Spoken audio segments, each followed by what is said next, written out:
Hi, everybody. I'm Suze Orman, and you are watching The Suze Orman Show. I want to talk to all of you tonight about something I know that affects almost every single one of you out there.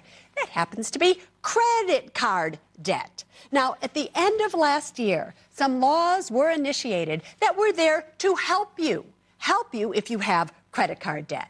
But I'm here to tell you, in my opinion, I think it's a little bit too little and too late. But before I tell you why I think that, first let me tell you what these laws are that are supposedly there to help you. Take a listen. The very first one is that they're going to put an end to universal default.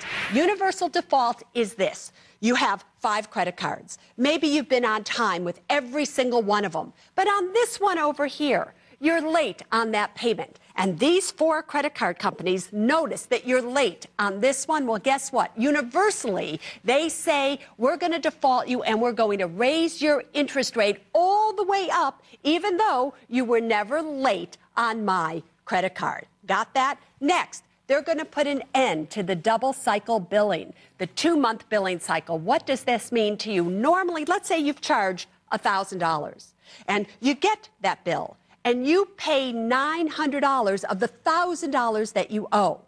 You didn't pay it all off in full, but you almost did. The next month, you get the bill, and all you owe is $100, but they're still charging you interest on the entire $1,000 because why? They're charging you interest on a 2-month billing cycle versus a 1-month billing cycle. That's going to go away. Next, you have got to be over 30 days late on a payment for them to raise your interest rate on that specific debt. If you're not, they cannot raise your interest rate. And fourth, and there are more, but these are the 4 most important, is this. Sometimes you do a balance transfer, and you have different interest rates. You have a higher interest rate for your new purchases, a low interest rate for the amount of money that you transferred. And when you send in money, the way that it used to be is they would take the money that you sent in and they would apply it to the lowest interest rate out there, the one that you were paying the lowest on. And the higher interest rate would accumulate, so your balance would actually grow rather than decrease. Well, guess what? Now, your money that you send in will go to the higher interest rate balances first. That's the good news.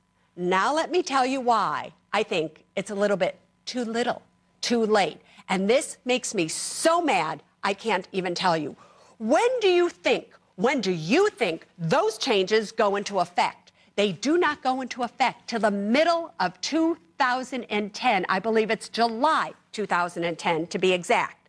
That gives the credit card companies over a year from right now to do anything they want with you. What is wrong with our legislators? What is wrong with our people that are watching over you, that are supposed to be representing you? Why didn't they have those changes go into effect this year? In fact, why didn't those changes go into effect a year ago, 2 years ago, so that you wouldn't get yourself in the trouble that you're in? Now that the credit card companies are worried, poor little credit card companies, they're just so worried that you're not going to be able to afford to pay them. Now they're trying to go, oh my God, what should we do? But in the meantime, this year, last year, the year before, they gave you so much credit. They didn't care about you. They didn't care what they were charging you, and nobody was regulating them.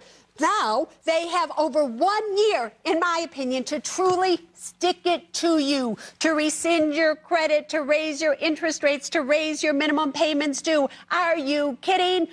If you ask me, you should be writing your congressmen, writing your senators, writing anybody you can. And those laws that are going to go in effect a year from now, you get them to go into effect right now. That's what I think we should do.